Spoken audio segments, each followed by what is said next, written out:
வணங்கண்ணே, காய்கறி வாங்கலாம்னு வந்தேன். எப்படி இருக்கீங்க? நல்லா இருக்கேன் தம்பி. உங்க கடையில விக்கிற காய்கறி மட்டும் எங்கதான் விளையுதுன்னே தெரியலண்ணே.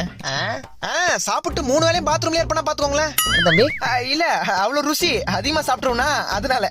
சரி தம்பி, என்ன வேணும்? 2 கிலோ தக்காளி, அப்புறம் டேய் வெங்காயம் அது ஒரு 2 கிலோ குத்துருங்கண்ணே.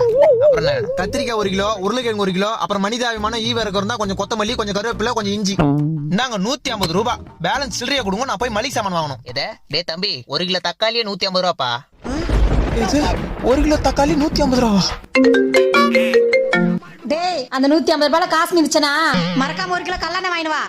அப்படியே மண்ணெண்ணையும் சேர்த்து வாங்கிட்டு வரேன். குடும்பத்தோட கொளுத்தி விட்டுரு. என்னடா மோ, இங்க 1 கிலோ தக்காளியே 150 ரூபாய் வித்துனுக்குறாங்க. என்னடா சொல்ற? இனிமே என்ன பண்ற? தக்காளில குழம்பு போடாத. என்னது? குழம்புல தக்காளி போடாத. டேய், தக்காளி போடாம குழம்பு எப்படிடா ருசியா இருக்கும்? ஆமா, ஏற்கனவே நீ வைக்கிற குழம்பு ருசி நாக்க விட்டு போல. கரும்பு கீழே ஊத்துனா நாய் கூட நக்காது. நம்ம போன வெறுப்பேத்துங்கிற. நீ தக்காளி தவிர மீதெல்லாம் போடணும்.